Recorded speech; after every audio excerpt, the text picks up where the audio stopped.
Hello, fifth graders.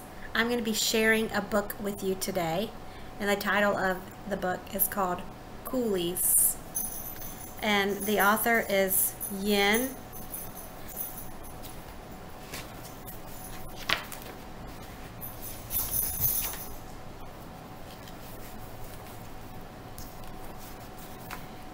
Every year, Papa, my grandmother, prepares a special feast of tofu, mushrooms, vegetables, and winter melon soup in honor of the Qingming festival. On this occasion, we crouch on our knees and kowtow with burning incense in our hands before we eat. Why are we bowing to a bowl of oranges? I ask one year. Pawpaw laughs. We're not bowing to the fruits. This is how we show respect and honor to our ancestors. Our ancestors, I say? Yes, your ancestors. She says, let me tell you of two we do not forget. Of my Bak Gong, my great-grandfather, and his brother. A long time ago in China, in the mid-1800s, there was a rebellion against the government by the people. Our poor country. Thousands died of hunger because the crops weren't planted or harvested. Thousands could not find work. Your great-great-great-grandfather, Shuck, was among them. News of laborers needed in America quickly spread throughout the village of Canton. Desperate for work, the family decided that Shuck and his little brother Wong should go to this new land. They would have to leave their little brothers and mother behind in China. Ma, don't worry, Shuck reassured her as he packed. I will send money home and our family will starve no more. And I will take care of little Wong, I promise. The two brothers bowed goodbye to their family and boarded the overcrowded ship with hundreds of others, frantic for work. The motion of the ship made many seasick, especially little Wong. Eventually he got used to the movement of the ocean waves, but their sea voyage was agonizing and long. To help pass time, Shuck and Wong would fish by tying pieces of rags to their hooks and tossing the line over the ship's railing. During the steel-cold nights, Shuck made sure his little brother had enough hot tea and blankets to stay warm.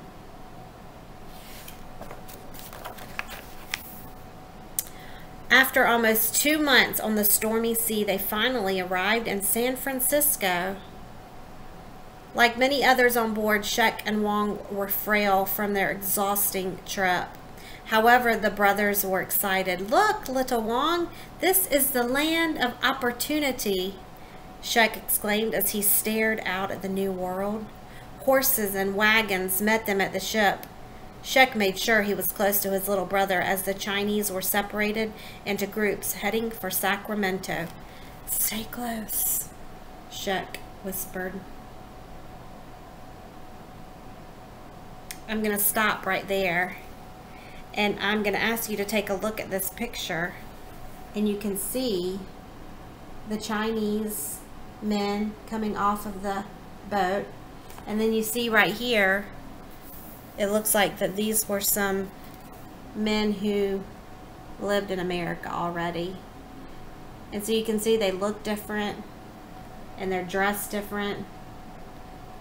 And they have these guys are wearing hats, cowboy hats, and most of them have on different looking hats from China, and their hair is braided.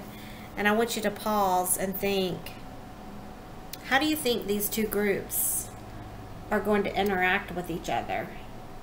And how do you think they are going to work together?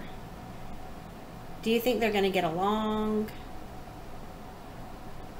And we're going to keep reading to see. Chinese laborers had been hired by the Central Pacific Railroad Company to build railroad tracks headed east, and Irish railroad workers had been hired by the Union Pacific Railroad Company, and starting from Omaha, Nebraska, they headed west. When the two railroad companies met in Utah, passengers and cargo would be able to cross the continent in days instead of months. If you remember last week in social studies, we talked about the Transcontinental Railroad, and it used to take 6 months prior to this railroad. After the railroad was built, they crossed the country in 7 days. So that's the project that Shek and Little Wong and the other Chinese workers had come to America to help work on. The bosses hired by Central Pacific did not believe the Chinese could endure the building of the railroad. On average, they were skinny and looked upon as mere weaklings. The bosses made fun of their straw hats, pajama-like clothes,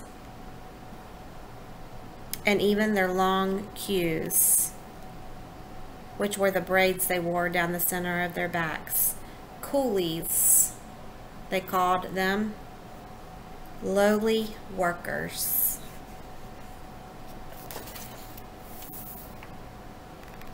The Chinese laborers began each day at dawn and continued until dusk. Side by side, Shek and Wong worked with heavy sledgehammers that they slammed into the spikes till their blistered hands bled. The cart full of tools and supplies would trail up and down the rail lines as the workers hammered under the beaming, hot sun.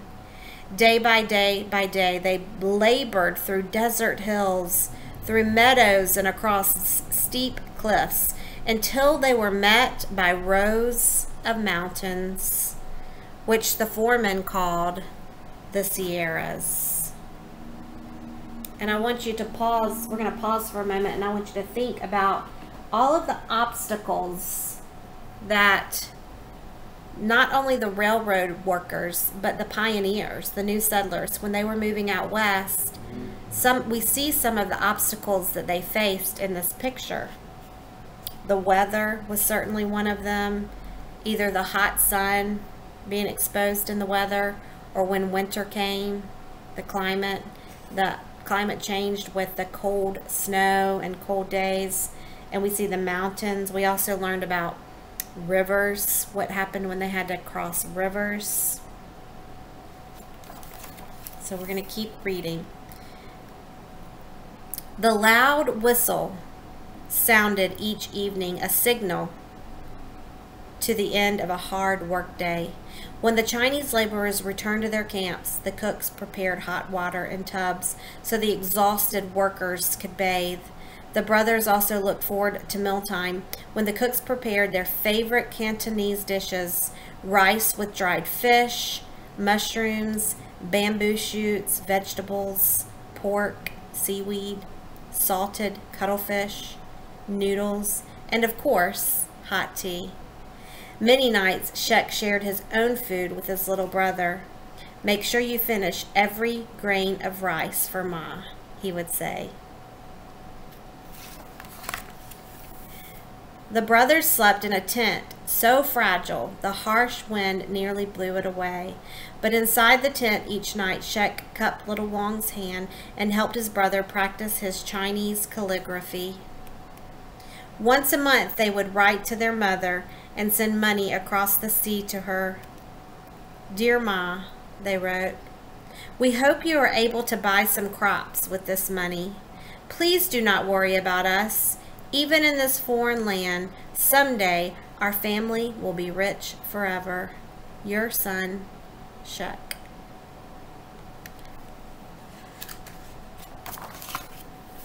One hot afternoon, the brothers were still working to cross the Sierras when the boss pulled Little Wong aside. "You, Coolie, we have to blow up this side of the mountain to build a tunnel for the tracks. You're the smallest. Get into the basket to set the dynamite."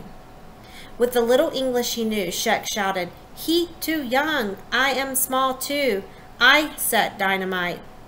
He was afraid his little brother would lose his fingers or toes in the explosion. The boss nodded, lowered in the handmade basket. Shek balanced himself against the harsh wind. He made sure the wick on the dynamite was long enough so the workers had plenty of time to pull him up away from the blast. Using a hand pick, he dug a small opening and placed the dynamite carefully into the hole. After Shek lighted the wick, he shouted, "Fai-dee!" which meant hurry up, and Wong and the workers quickly pulled him away from the blast. On the ground, Shek sighed in relief. So we're going to pause right there. We'll finish the rest of this book tomorrow.